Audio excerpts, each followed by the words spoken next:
Who's chair? Briggs. So you think I should keep it? Keep the language? Yeah. Yeah.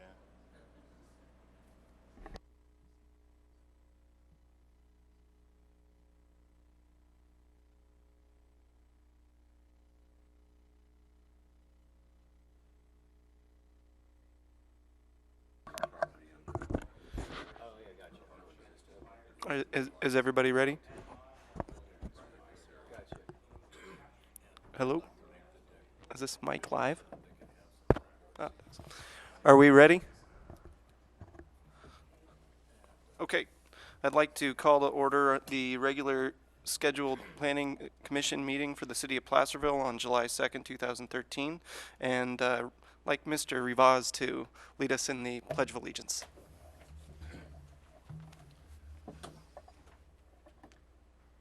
Pledge allegiance to the flag of the United States of America and to the republic for which it stands, one nation, under God, indivisible, with liberty and justice for all. And can we get a roll call, please? Chair Briggs. Here. Vice Chair Russell. Here. Member Drobish. Here. Member Friend. Yes. Member Lowry. Here. Thank you. And on to the consent calendar. All matters listed under the consent calendar are considered routine and will be enacted by general consent unless any commissioner requests a roll call vote or unless any member of the commission or staff wishes to remove an item for discussion. The reading of the full text of all resolutions will be waived unless a commission member requests otherwise. Do I have a motion to adopt the consent calendar? I'd like to pull the agenda, Mr. Chairman. Okay, we have a request to pull the agenda, and I'll turn it over to Commissioner Friend. I'd like to add under, we don't have a space to do it, but we usually have an area for ceremonial matters, and I would like to introduce and recognize the city's new Planning Department Director, Mr. Pierre Rivas, longtime colleague and friend even, and very, very excited to have you on board, Pierre. This is just absolutely a good day for Placerville. I agree. So welcome. And we expect great things from you, as always. Thank you very much. It's such a pleasure to be here. I can't even tell you. Mr. Chairman, members of the Planning Commission, Pierre Rivas, as Commissioner Friend pointed out, this is only my second day on the job, and it's been just a thrill so far, to say the least. Michael, you and I served on the Planning Commission. Must be, what, 13, 14 years ago now, quite some time ago. It's amazing. But it's good to see you still on there. I think I know everybody on the commission, so I'm really looking forward to working closely with you. You know, my door is always open. My phone will always answer to your call. So if you have any questions at all, or if there's anything I can do, feel free to give me a call. Again, thank you very much. Thank you. All right, so do we have a motion to adopt the consent calendar? Motion? And a second? Second. Okay, and all in favor? Aye. Aye. Okay, item 5, items of interest to the public. This portion of the meeting is reserved for persons wishing to address the commission on any matter not on the agenda that is within the subject matter jurisdiction of the Planning Commission. State law prohibits the commission from acting on items not listed on the agenda except by special action of the Planning Commission under specified circumstances. The chair reserves the right to limit the speaker's time to 3 minutes. The chair will recognize the speaker and ask that they state their name for the record. Personal attacks on individuals or comments which are slanderous or which may invade an individual's personal privacy will not be tolerated. Do we have any items of interest from the public? Seeing none, I will close this item and move on to item 6, which is communications. Do we have any communications? No, sir. We do not. Okay. Then we'll move on to the public hearing section of our agenda. Item 7.1, which is 2790 Clay Street, Donna Rancho Hardship Manufactured Home Conditional Use Permit, CUP 2013-01. Do we have a staff report? We do. This request is made by Kimberly Duranco. She is the property owner at 2790 Clay Street. That property is located due northeast of the Clay Street, Bedford Avenue Residential Historic District. The process and project before you is a request to establish what's called a hardship home. In this case, The request is for a manufactured home to be placed on this property for the purpose of providing a dwelling for Ms. Duranco's mother, Nora Carley. She is experiencing a medical condition that would be ameliorated by having her on the property with her daughter. The request tonight includes application materials and submittals, including the manufactured home elevations, a site plan showing the location of the site in relationship to existing improvements, including the access driveway, the existing single-family residence on the property. Staff's provided you also within the staff report a satellite photo showing the site and its relationship to other improvements in the vicinity, including the properties that are closest to this particular project site, which is over 4 acres in size. Now, under Section 1046, subsection E of the zoning code, a property owner can request a hardship home if the Planning Commission approves a conditional use permit upon finding or making the findings that are set forth in that code section. Beginning on page 3, extending to page 6, are the 9 required findings that the Planning Commission would need to make this evening. Staff has analyzed each of these and provided you a response. I'll be happy to go over any of those that you may have a question about, but in general, the applicant, the project size, the hardship issue, the zoning, the proximity of this requested dwelling unit from adjacent neighbors, existing topography, and vegetation. It is staff's opinion and the opinion of the Historical Advisory Committee that the Planning Commission approve the conditional use permit request, making the findings on pages 7 and 8 of your staff report. I do, and with conditions, I do want to make a change to condition number 2 on page 8. There's an erroneous reference to our old name, Community Development Department, and that needs to be corrected to the Development Services Department. That's the last sentence under condition number 2. The applicant is in the audience this evening, and I'll be happy to answer any questions you might have. Thank you. Do we have any questions of staff? Commissioner Drobus? Condition number 1, sentence in the middle there, the premises shall be inspected annually. Who will do the inspecting? The Development Services Department. Any other questions for staff? Commissioner Fred? I have a question. Andrew, refresh and or correct as necessary my memory. Granny flats are allowed by right, are they not? We call them secondary dwelling units, and Okay. yes, under state law, they are permitted in any residential zone in any city, county within the state of California. And this does not, that's not applicable to this because, The applicant is requesting a special consideration to temporarily place a dwelling unit on the property. It is her intention, and I've spoken with her, and I believe it's clear in the application, that she does not intend to establish this as a secondary unit. Once the hardship situation goes away, that they intend to remove the unit, and there would therefore only be one dwelling unit on the property.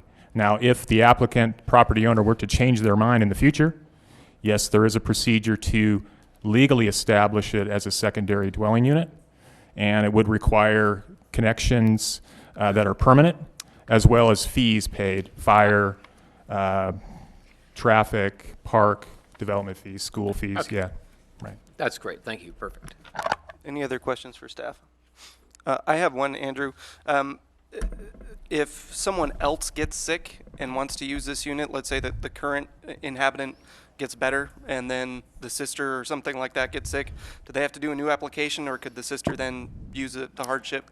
We could certainly look at, provided that they provide us with a medical, a physician providing us with a medical condition that would warrant the need for this hardship. So Okay. yes, we could certainly look at that. Okay. And In truth, would we require them to go back through the process? Probably not, if they could adequately show that. Okay, thank you. Any other questions? Go ahead, Commissioner. That triggered a question on the health condition hardship. Does it have to be a family member?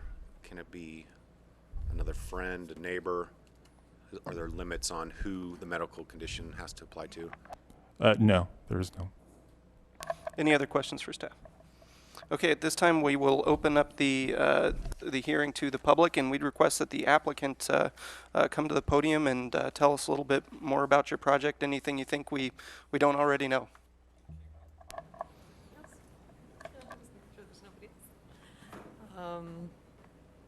I really don't have anything else.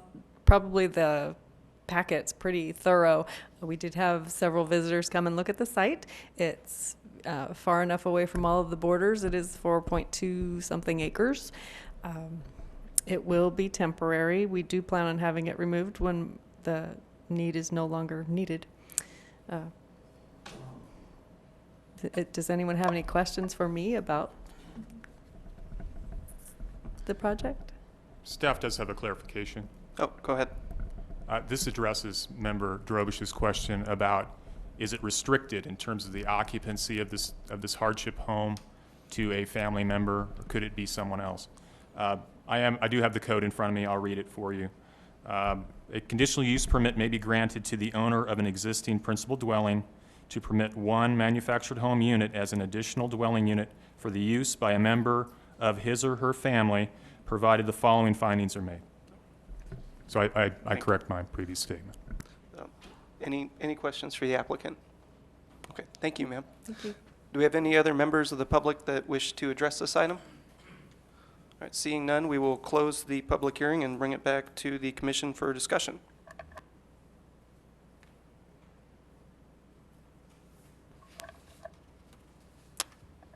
Commissioner Drobish? The only thing I was thinking of was if they yearly had to submit the medical report. I don't know if it would make any sense to, I don't know how the mobile homes are registered. Is it yearly or in bulk years? If they would just send a copy of the registration with that, or does it have to stay registered once it gets parked? It must remain registered with the DMV. Hence its mobile condition. In terms of inspections, the city has in the past, when we have time, we have asked for, there's I think 3 or 4 of these units that still exist. In fact, I think a couple maybe were established in Commissioner Friend's time on the Planning Commission. The most recent one was in 2003, and it was a project on Big Canyon Creek Road. But the question about, or the issue about inspections, staff will and can inform the applicant when it comes time that we will do the inspection, providing them adequate time to have a physician verify the hardship issue, whether it still exists on the property. Any other discussion from the commission? Commissioner Friend? No, so, I mean, condition number 1, I read that in addition to the annual inspection, that physician's re-verification of the need would be accompanying that, part of that annual inspection. That's how condition 1 is set up? Is that what the intent? Yes. It says the premises shall be inspected on an annual basis. Yeah. Okay, so that's covered then. Yeah, I'm good with that. Any further discussion? Make a motion, we adopt the recommendation, adopting the staff report as indicated. The findings for conditional use permit, Roman numeral 2, A through K is indicated in the staff report, and the conditions as specified therein, conditions 1 through 4 from the Planning Division, 5, 6 Building Division, and Engineering Division number 7. I have a motion. Do I have a second? Second. Okay. Point of order. Yes, sir. Did your motion, Member Friend, include my correction to to question. It did not, and that was going to be the chair's suggestion for an amendment. Okay. There was a typo, correct, in the very last, Yeah, it's right here. Technically, Yeah. the motion was to adopt the staff report. Right. And I did make that change, so perhaps I've covered it. I assume on my adoption of the staff report includes the verbal you record go. as presented. It would just be But changing it that to change on Planning Division number 2, the last sentence. Development Services Department. Yeah, Development Services. Thank you. Does that need to be a formal amendment? It's a typo, isn't it? That's a typo. That's fine. So we have a motion and a second. Any further discussion? For order, who made this second? That was Commissioner Lowry. Thank you. Lowry, excuse me. Can we call the question, please? Yes. Member Friend. Aye. Member Lowry. Aye. Member Drobish. Aye. Vice Chair Russell. Aye. Chair Briggs. Aye. Thank you. That can be, yeah, the decision of the Planning Commission is final, and it can be appealed to the City Council within 10 days. All right, moving on to item 7.2, which is entitlement extension zone change 2013-03. And do we have a staff report? We do. And let me get to my paperwork here. This is a request that is being requested by our administration department, and it concerns projects that have been entitled, have not yet expired, but were entitled back either before or during the economic crisis that we, in some believe that we have not really quite fully climbed back out of. And I think staff here certainly agrees that is the case. Several of these projects involve hotels. There is also a project involving an expansion of the gas station at Lower Main Street, basically converting the maintenance or the mechanical bays there to expand their convenience store. That's another project. Further down Main Street, there was the conversion to a formula business to a 76 station, and at this point, the only improvements that have been made consistent with that entitlement have been the pole sign. The improvements to be installed along or at the pump island, the C-store itself, those have yet to come forward to the city for plan review and building permit issuance. Other projects involve a mixed-use project off of Pleasant Street and Spring called Toad Hall. That's another project that would fall under this particular time frame and category. The ordinance request tonight would add specific language to the zoning code, and that language is provided for you as part of the draft ordinance as Exhibit A of your staff report. These types of requests have been adopted by the City Council in the last several years, although none within recent time frame. These requests, the request tonight for an extension would involve strictly site plan reviews, variances, and conditional use permit entitlements. As I mentioned on page 2 of my staff report, the entitlement request would not cover tentative subdivision maps or tentative parcel maps. There are existing provisions to extend those pursuant to state statute, and also in the middle of page 2, fourth paragraph down, is a brief description of a current assembly bill that's going through our state legislature, and if adopted, it would extend automatically for 24 months all tentative parcel maps and subdivision maps. It is staff's opinion, although I don't have really a gauge as to whether these types of things will automatically be approved by the legislature and governor, but in this economic climate, we at staff believe that there's a very high likelihood that the Assembly and the Senate will forward their approval to the governor, and the governor will sign either this month or perhaps as late as September of this year. In terms of environmental review, this particular project and request would not cause a significant impact on the environment. There is no possibility that this language change would cause a significant effect. Therefore, it is not subject to CEQA. And your request tonight is to extend a recommendation to City Council, because this is a change to the zoning code, and a zoning code amendment is a legislative act which requires City Council adoption. That concludes my staff report, and I'll be happy to answer any questions. Thank you, Andrew. Any questions for staff? Commissioner Drobish. You have a list of those affected projects in a table form or list form? I do.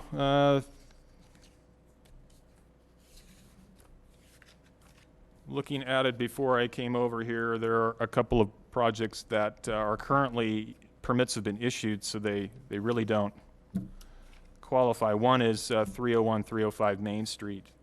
That's the Taylor Restoration Project. They have a permit going forward. Tractor Supply, if you've been up on Broadway, you'll notice that they are actively working on their tenant improvement and their site and their conditional use permit.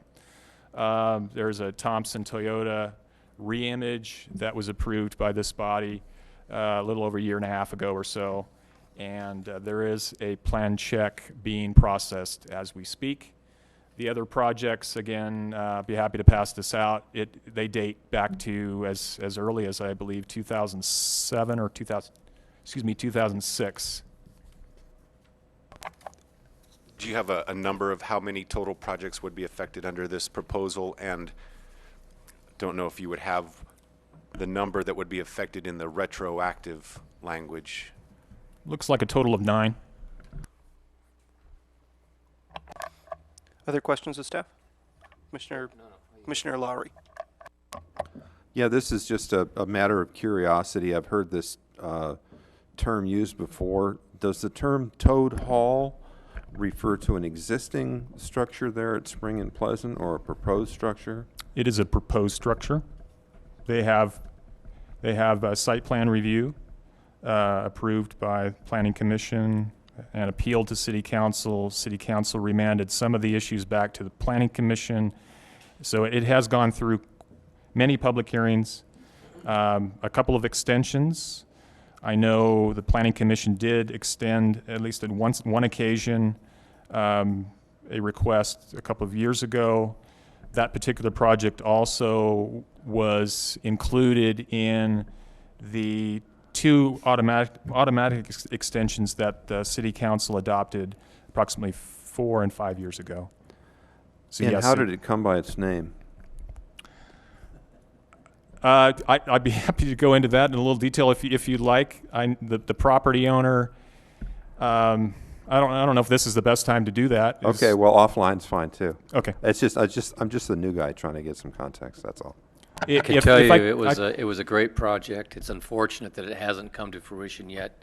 Hopefully with the passage of this ordinance, that may buy them some more time. I will add this. It's a reference or a homage to The Wind in the Willows. Other questions of staff? So I had a question, Mr. Chairman. So just so I understand the mechanics of this, we would anticipate that this would be valid until April 1, 2015, and then this would then automatically sunset approximately, depending on when council hears it, either July or August of 2015. Is that kind of Yeah. the anticipated Correct. mechanic? All right, very good. Other questions of staff? I had a question for staff, and maybe this is more germane to our deliberation, but why was 24 months selected rather than 36 months or 48 months? I'll have to answer. It was rather arbitrary, but in this particular climate, we believe that 24 months should be enough time where the economy, we hope, will improve as such that some of these projects do need financing, and that is really what's causing their delay.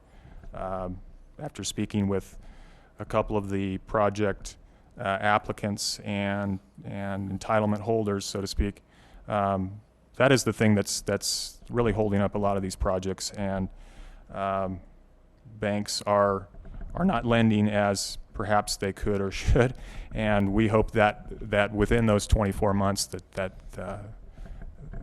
will set itself out. Okay. Any other questions for staff? All right. At this point, we will open up the hearing to the public. If any members of the public would like to address the commission on this item, now would be the time.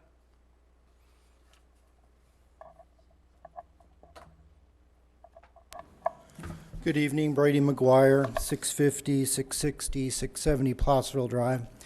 A lot of the statements made tonight are true about the economy. It's a very poor economy for development. I've spent most of my life working in real estate development. It is tough to get bank loans. During this time, though, I will say that my partners and I were essentially forced by the city to complete a commercial parking lot at 650 Placerville Drive for a future 14,000 square foot office building. We did that in late 2010, going into 2011, and it's complete. I've also been told by the city that my entitlements for that project have expired. So if you can imagine being required by the city to spend hundreds of thousands of dollars to build a future parking lot for a building that doesn't exist, because we had put some gravel down for about 10 spaces, the city wanted us to complete the project, which we did. I think changing the zoning code and giving these 2-year extensions to old projects is a slippery slope. I think you're creating a very broad-brushed change in the ordinance, and I have a lot of concerns about it. I can drive right up to Bree Road right now and find about 100 bootlegged and illegal parking spaces surrounding the Health and Human Services building. It's frustrating to me and my partners, the double standards that we see in the city regarding commercial development. There was about a 30-lot bootleg parking lot put in a couple years ago. The city was notified about it a year ago, roughly. I've seen no change. It continues to be used. It's very expensive when the city forces my partners to build a commercial parking lot, yet we look around and we see other commercial property owners and users getting away with just going in and rough grading and blading and throwing down some gravel with no landscaping, and they're really not meeting the city design standards. I think that all commercial developments in the city should be forced to comply with the city development standards. Yes, I understand the economy's hard, but we had to tough through it. And I'll tell you, you couldn't get a loan a couple years ago. I had to pull the money out of my pocket to comply with what the city wanted, as did my partners.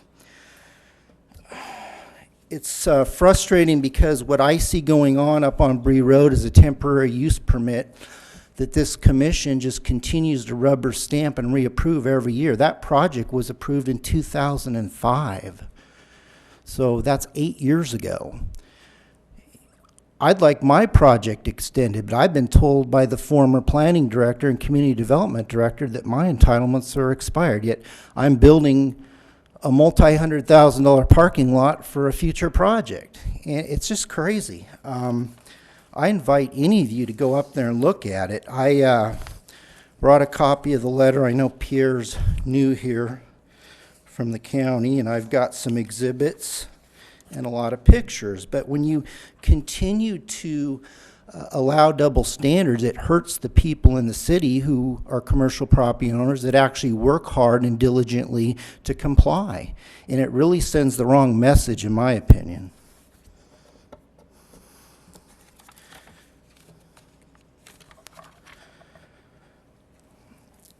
I also don't understand why you would just extend the entitlements for commercial. In the past, in these rough economic times, if memory serves me right, you also extended residential subdivision maps, tentative parcel maps, and that like. So I just think you really need to think this through before you make a rash decision. And it's, in my opinion, it creates an unfair and capricious playing field against property owners that do comply, as their cost of doing business is much higher.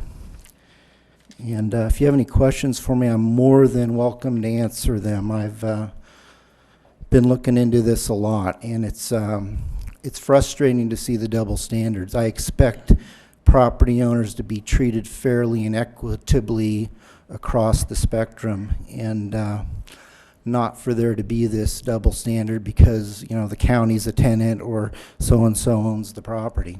Thank you. Thank you. We have any other members of the public wishing to address the commission on this item? Seeing none, we will close the public hearing and bring this back to the commission for discussion. I'd first like to ask another question of staff regarding one of the statements made by Mr. McGuire. As I'm reading the proposed language under entitlement extensions, zoning code change 10-1-0, it doesn't specify this would apply only to commercial properties. It's a site plan review, conditional use permits, variance procedure, and I realize that most of that would occur only on commercial properties, but in the event that any of that had happened on a residential property or industrial property for that matter, this language would still apply and that would be extended, correct? Correct. Okay. All right, discussion on this item.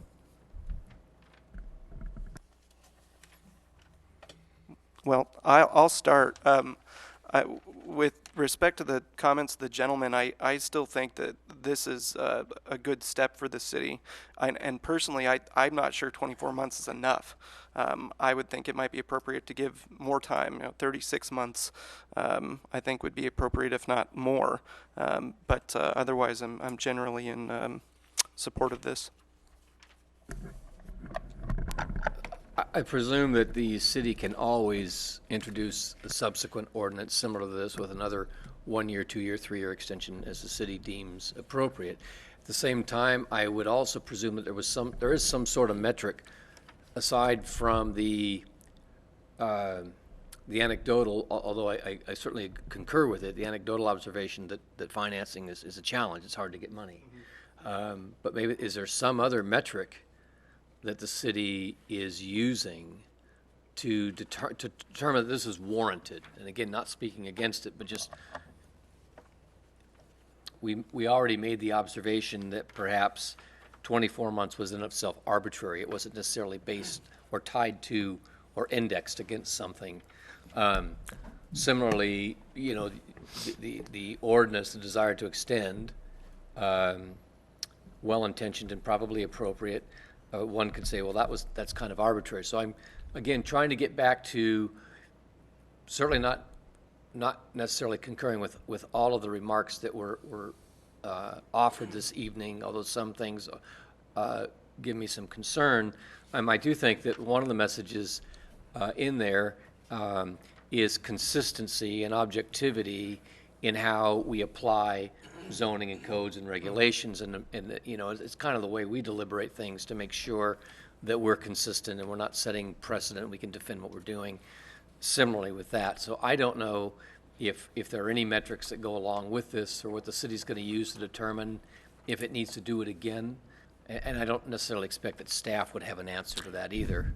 No, Kind of that rhetorical could question, change I over suppose. time, absolutely. I will tell you that we did think about either 1 or 2 years, and that was staff's discussion. We chose 2. Well, I'm sitting here thinking maybe need more time, but by keeping it shorter, you've got it's nine projects basically. So let's say that 24 months expires, and it's not renewed, right? And so at that point, people that haven't gone forward have to reapply, which is more fees for the city, which is, and it's more deliberation for us. But if it's the same project coming back through, that seems like a disservice to the community if it's the exact same project and they just couldn't come through until the 25th month. And that's where it's kind of a double-edged sword, because there's interest in the city in generating revenue from the fees, but it's also sticking it to the small business owner. A couple of meetings ago, I recommended that we grant Marshall Hospital, I think, 89 months, or 89 years. You did. You did. 89-year extension. That was a good one. And I wouldn't recommend that here, but if the commission felt that perhaps 36 months was more appropriate or not unreasonable, let's say that, not unreasonable, any thought for how the council might feel about that? From a staff's perspective, this is the way I would view this. I think the 24 months isn't so arbitrary. What I think staff was trying to do was take a look at the projects that are currently in the pipeline that were fully vetted through the commission and or the council. And there hasn't been any substantive changes to our zoning code that would then mean that a project moves forward to implementation, that it finds itself a non-conforming use. And so I think there hasn't been. I think these projects could move forward. There wouldn't be any reason to run them through the whole process again. So say if we made it 36 months or made it 98 years or 99 years, what have you, I think there's, I would say, a very great likelihood that the projects would then be inconsistent with the code at that time, and we would just be creating legal non-conforming uses, which I think would be the downside to doing this. Okay. Where I think with the 2 years, there's nothing but an upside. It just allows the applicant then to get their financials in order so they can pursue the project. A very good start to what I hope is a long career for you, Mr. Rivas. Mr. Trowbridge. Of the 9 projects that might benefit from this action, do you know how many of them fell under the 2009 and 2010 city council extensions that totaled 36 months previously? I don't have those counts in front of me, but just from my recollection,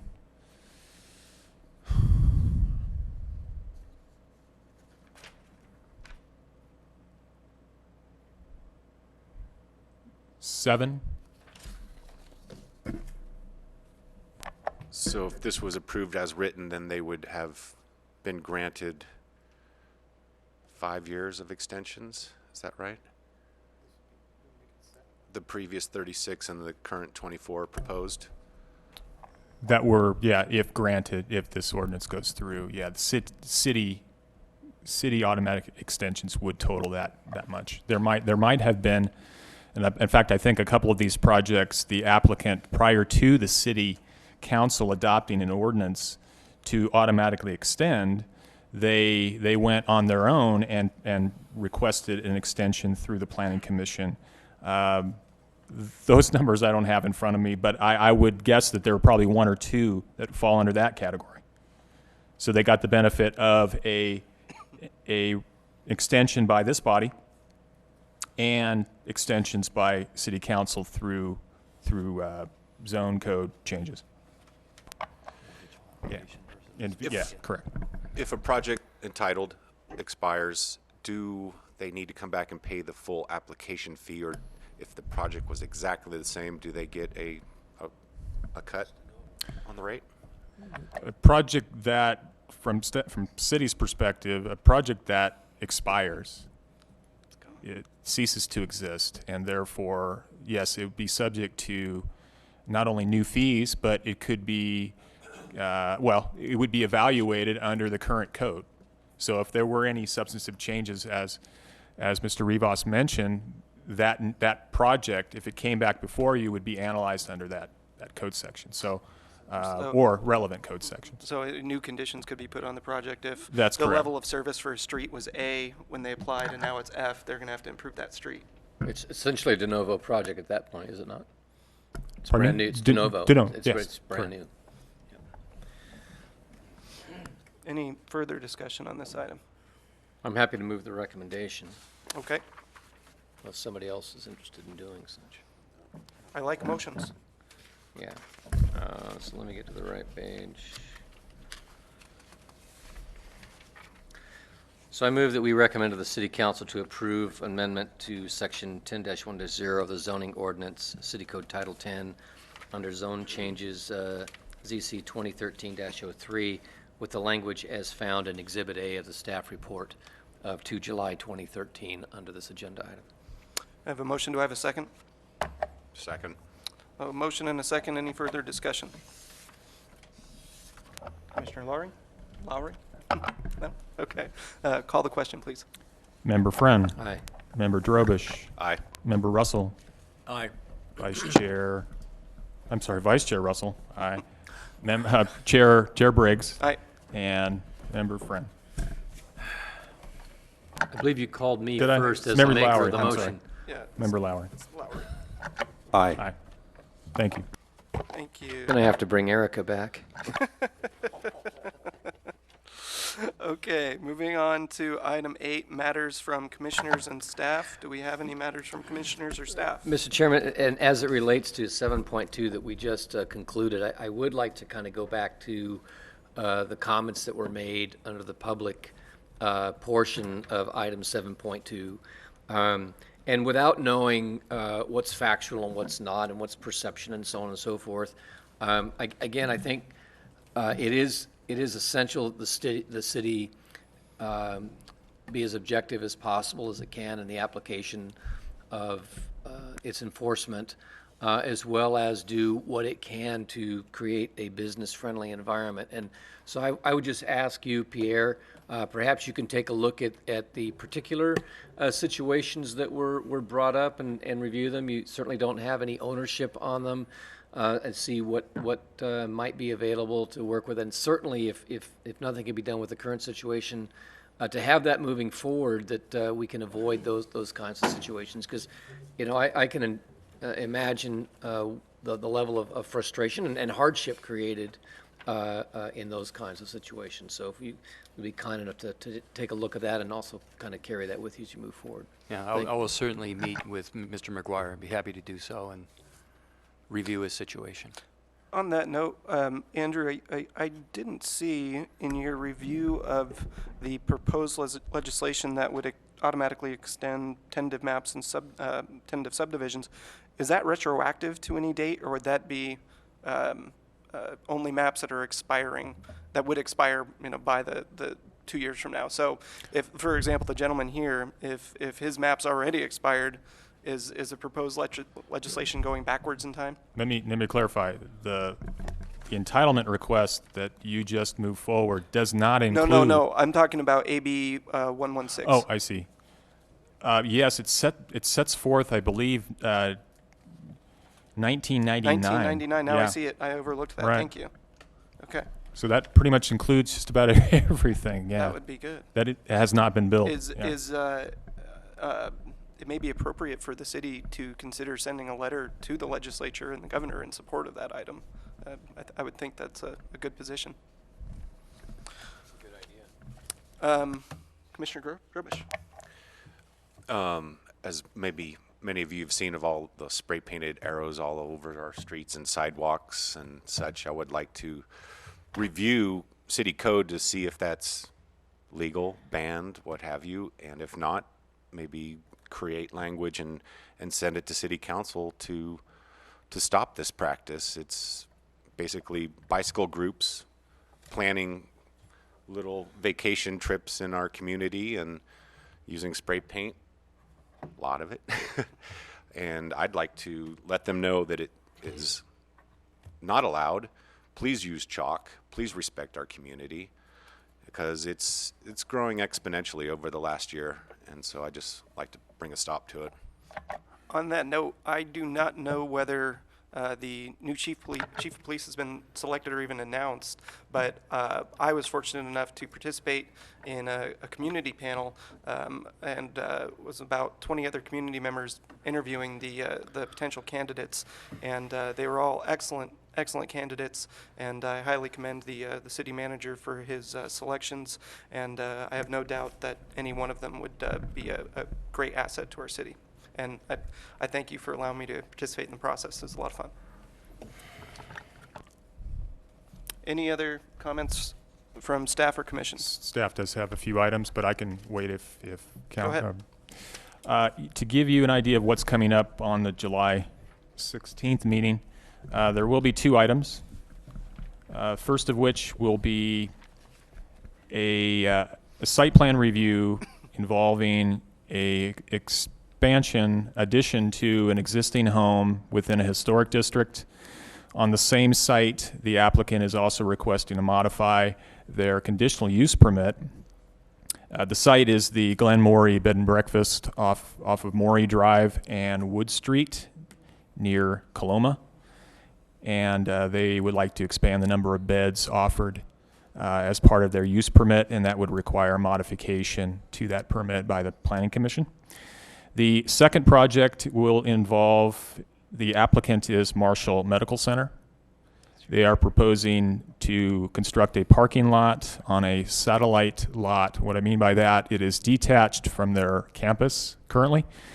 And because of that request, the hospital also is requesting general plan amendment and zone change to a zoning district that permits that use with a conditional use permit. It also involves some housekeeping, changes of zoning and general plan designation for their expanded campus when they expanded their wing. This was an issue that needs to be addressed, and they're going to do this with this application. This project involved an environmental document that's been circulated and is available to you to review. Without going into any other more specificity, I will tell you that the applicant is going to modify their request slightly, and that will be shown in my staff report, as well as the graphics and materials that will be provided for you at the next prior to the next meeting. I also want to provide some housekeeping also regarding to recent actions by City Council for projects that came before you recently. In June, the City Council approved what we called the omnibus zoning ordinance changes. Those were the variety of typos and consistency issues and whatnot. That was adopted by Council. Also, the recent, I think the last meeting, you heard the Rigid Orchard Hill request to offer as an option a single-car garage. And at Council's last meeting, they did adopt that request. So that is now part of their development plan. Also at the last meeting, and I believe Member Friend was present at that meeting, Council did adopt the resolution amending the general plan as it relates to the implementation of the airport land use compatibility plan. They did introduce and waive the first reading of that ordinance, creating the AO overlay zone, airport overlay zone. The second reading will be next Tuesday in this building. Commissioners are not expected to be there for the second reading unless you wish to. And that really concludes what's been going on, unless Director Rivas has some additional words he'd like to add. I have nothing to add unless the commission has any questions of me. Long live the ALUPC.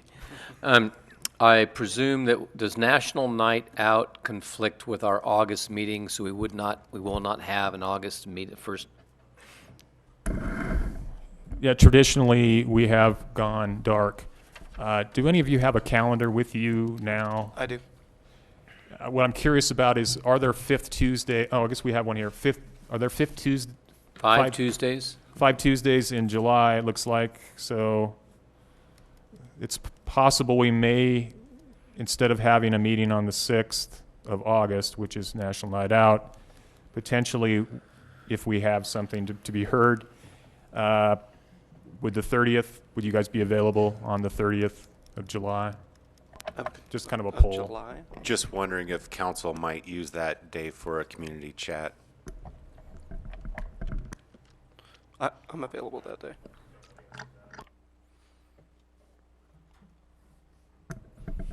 Doesn't sound like there's any conflicts. I also would like to say that our last meeting we had a dulcet of historic Main Street, and that was a lot of fun. Those folks did a great job, and I'd actually like to do it again. We didn't get to cover the whole thing, and I learned all sorts of things that I didn't know about Placerville. So really appreciate that. Glad it wasn't tonight. That's right. Okay, and with that, I will adjourn this to our next regularly scheduled meeting on July 16th. Have a happy 4th of July.